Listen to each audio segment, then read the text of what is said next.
dessa playlist, eu estava falando do JASP.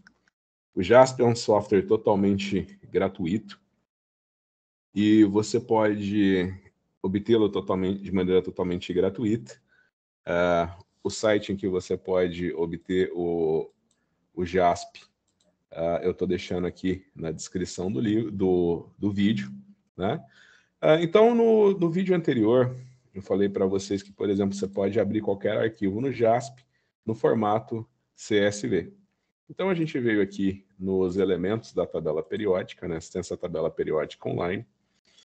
Eu abaixei todas as informações sobre os elementos químicos da tabela periódica no formato CSV e abri aqui no JASP.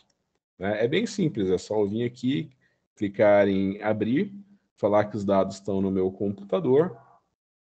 E no caso eu salvei na pasta download, clicar em download, clicar em cima do arquivo, né, que eu quero abrir, que está no formato CSV, e abrir. Uma vez que eu já abri esses dados no meu computador, eu posso salvar com o formato JASP. Então eu venho aqui e salvar no meu computador. No caso, por exemplo, posso salvar em downloads com o formato JASP. Depois eu posso abrir diretamente. Então eu já tinha feito isso no vídeo anterior. Eu posso vir aqui só no meu arquivo, na minha planilha de dados que eu quero estudar, clicar em cima no JASP, que ele já vai abrir para mim, né? Ele já vai abrir esses dados para mim. Ele já vai abrir esses dados para mim aqui, né? Então é bem simples, né? É só você dar 2 cliques em cima do arquivo que você quer abrir e ele já vai abrir tudo para você.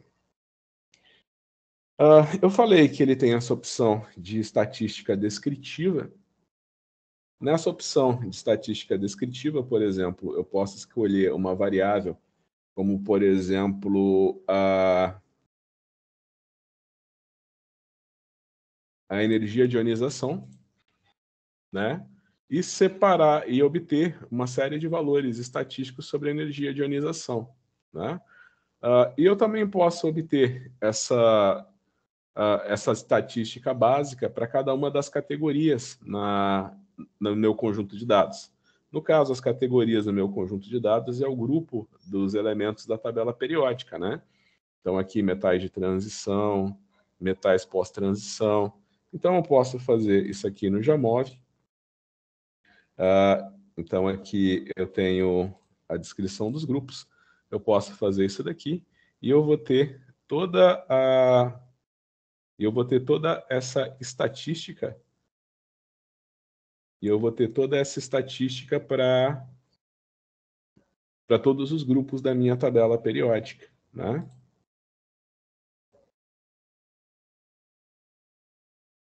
Então é muito simples, né?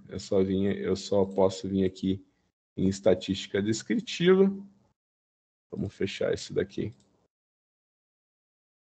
Eu venho aqui em estatística descritiva, eu escolho, por exemplo, energia de ionização, e eu falo que eu quero que ele separe essa energia de ionização para cada um dos grupos da tabela periódica que eu tenho.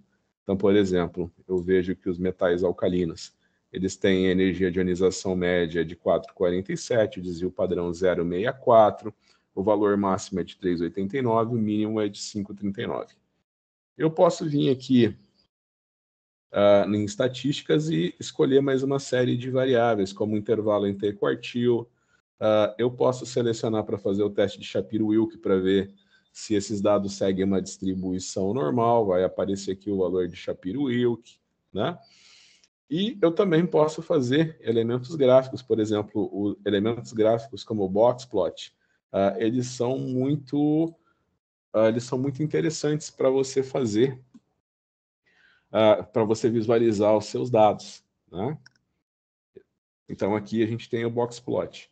Só que você imagina que como a gente tem muitas categorias, né? A gente tem metal de transição, metal pós-transição, actinídeos, lantanídeos. Vocês estão vendo aqui que a gente tem, nesse caso, mais de 10 classes. Né? A gente tem 10 classes.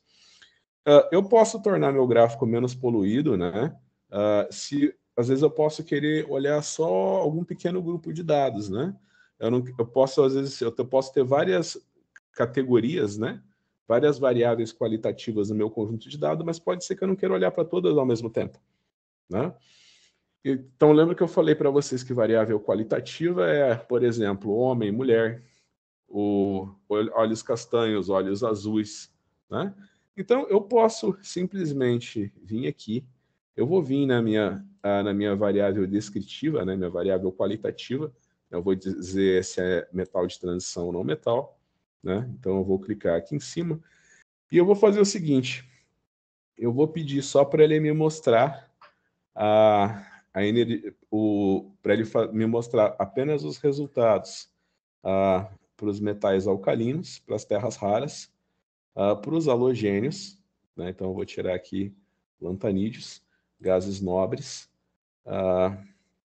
e para os não metais e para os metais pós-transição, né? Para os metais de transição. Eu vou querer que ele mostre só esses resultados aqui.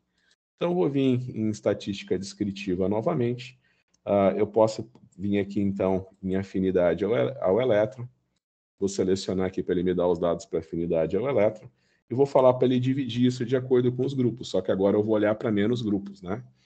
Então, por exemplo, eu vejo que a média para afinidade eletrônica dos... no final, eu selecionei só os metais pós-transição, mas não tem problema. Para os metais, então, eu vejo que a média da afinidade eletrônica para os metais pós-transição ela é bem menor que para os não metais e para os metalóides, né? E os halogênios vão ser o grupo que tem a maior afinidade ao elétron, né? Afinal de contas, eles estão na família 7A, eles têm 7 elétrons na camada mais externa, eles vão sempre querer ganhar um elétron para ter a configuração de gás nobre, né? Então, agora, se eu quiser fazer o estudo gráfico, né? Fazer o box plot, né? Esse daqui vai ficar bem mais... Esse daqui vai ficar bem mais limpo, né? Olha, aqui fica bem claro, né? Que a energia que a afinidade eletrônica dos halogênios é a maior dentre dentro dessas cinco grupos dos elementos da tabela periódica que eu selecionei, né? Eu também tenho outros gráficos, né? Por exemplo, eu tenho pie charts, né? Que eu posso mostrar. E eu também posso colocar eu também posso colocar nas minhas estatísticas outras informações, né, como intervalo interquartil e a variância, por exemplo, né? Então você imagina que o Jamov ele é extremamente útil, né, para você comparar para você fazer estatística básica, estatística descritiva em uma larga série, né, e uma larga gama de outros dados estatísticos a gente vai discutir melhor nos próximos exemplos, né? Então, muito obrigado pela atenção e até o nosso próximo vídeo.